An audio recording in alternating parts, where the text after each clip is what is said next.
इराणने शनिवारी एक इस्रायली मालवाहू जहाज ताब्यात घेतलंय। या जहाजात 25 क्रू मेंबर्स होते, त्यापैकी 17 भारतीय चालक होते।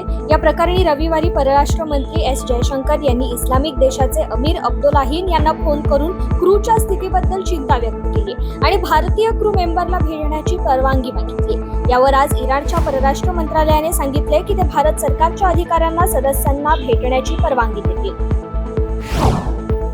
इस्रायल आणि हमास यांच्यात गेल्या अनेक दिवसांपासून युद्ध सुरू आहे। याच दरम्यान इराणने देखील इस्रायलवर ड्रोन आणि मिसाईलने हल्ले केले।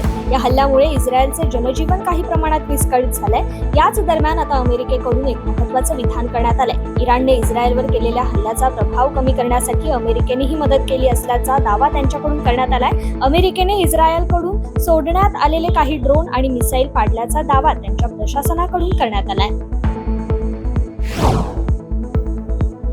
इराणने इस्रायलवर केलेल्या क्षेपणास्त्र व ड्रोन हल्ल्यामुळे दोन्ही देशातील संबंध ताणले गेलेत। मध्य पूर्व क्षेत्रात निर्माण झालेल्या या युद्धजन्य परिस्थितीवर भारताने चिंता व्यक्त केली। भारताच्या चिंतेचे कारण म्हणजे या देशांमध्ये राहणाऱ्या भारतीयांची सुरक्षा, तसेच भूराजकीय आणि आर्थिक हितसंबंध आणि या दोन्ही देशात सुमारे 30,000 भारतीय राहतात। त्यांची सुरक्षा सुनिश्चित करणे ही सरकारची प्राथमिकता असून भारतीय दूतावास नागरिकांच्या संपर्कात असल्याचं भारतीय दूतावासाने म्हटलंय।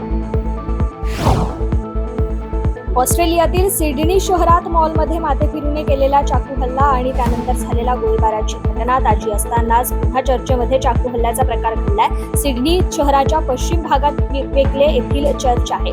सायंकाळी चर्चमध्ये प्रवचन समारंभाचं आयोजन करण्यात आलं होतं। यावेळी माथेफिरूने एका बिशपसह इतर अनेकांवर चाकूने वार केले।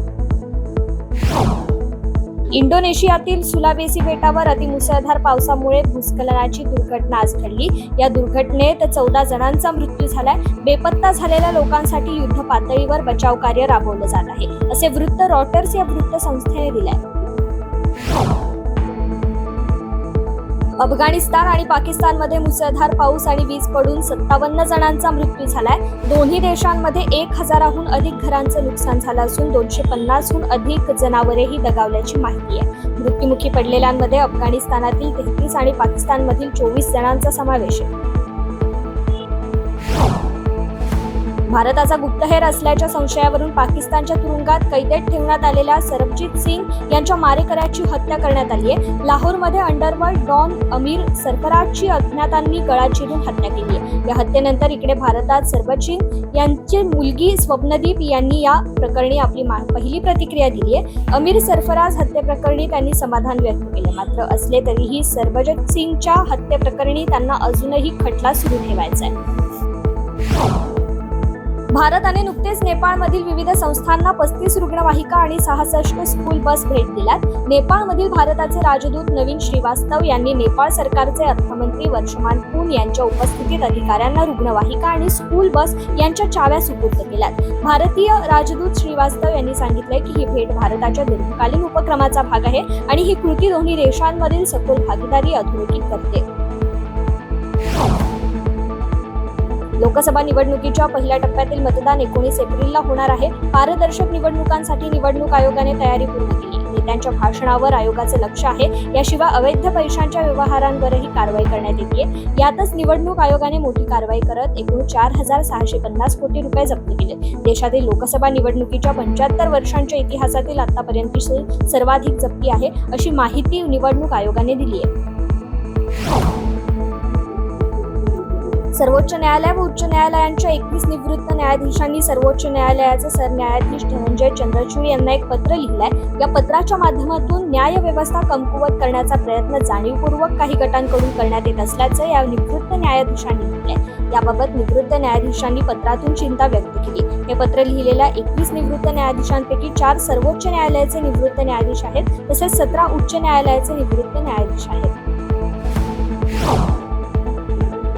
लोकसभा निवडणुकीचं बिगुल वाजलंय, प्रचाराला वेग आलाय, मात्र दुसरीकडे काँग्रेसला धक्क्यावर धक्के बसतायत। ऐन निवडणुकीच्या तोंडावर काँग्रेसला आणखी एक मोठा धक्का बसलाय। नागपुरातून मोठी बातमी समोर येते। रामटेक विधानसभा मतदारसंघातील काँग्रेसचे नेते गज्जू यादव यांनी राजीनामा दिलाय। याच दरम्यान काँग्रेसचा राजीनामा दिल्यानंतर गज्जू यादव हे आता भाजपात प्रवेश करणार असल्याची माहिती समोर येते। एलन मस्क यांच्या सोशल मीडिया प्लॅटफॉर्म एक्सने 26 फेब्रुवारी ते 25 मार्च दरम्यान भारतातील 2,12,627 खाती निलंबित केली आहेत. या सर्व खात्यांनी नियमांचं उल्लंघन केल्याने त्यांच्यावर कारवाई करण्यात आल्याचं मायक्रो ब्लॉगिंग प्लॅटफॉर्मने स्पष्ट केलंय. नासा या अमेरिकन अंतराळ संस्थेने 30,000 प्रकाश वर्षे दूर असलेल्या ताऱ्यांच्या समूहाचा एक व्हिडिओ शेअर करत आपलं ब्रह्मांड किती विशाल आहे याची आणखी एक प्रचिती दिली आहे. नासाने आपल्या इंस्टाग्राम हँडलवरून ही पोस्ट करत असताना ट्विंकल ट्विंकल लिलर 1 असं त्याचं वर्णन केलंय. नासाने हबल या अत्याधुनिक दुर्बिणीच्या माध्यमातून 2 व्हिडिओ शेअर केले. कन्नड चित्रपट निर्माते आणि उद्योजक सौंदर्या जगदीश यांनी गळफास घेऊन आत्महत्या करण्याचा प्रयत्न केला. त्यात त्यांचं निधन झालं. काल त्यांच्या बंगळुरूमधील राहत्या घरी मृतावस्थेत आढळून आले. त्यांना रुग्णालयात नेल्यानंतर त्यांना डॉक्टरांनी मृत घोषित केलं.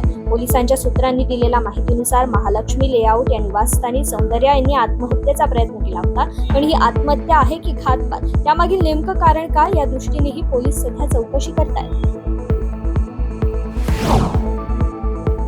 सध्या मराठी सिनेविश्वात वेगवेगळ्या आशयांचे सिनेमे प्रेक्षकांच्या भेटीस येतात. अभिनेता निर्माता पुष्कर जोग सुद्धा गेल्या बऱ्याच काळापासून अनेक वेगवेगळ्या विषयांवर आधारित सिनेमांची निर्मिती करतोय.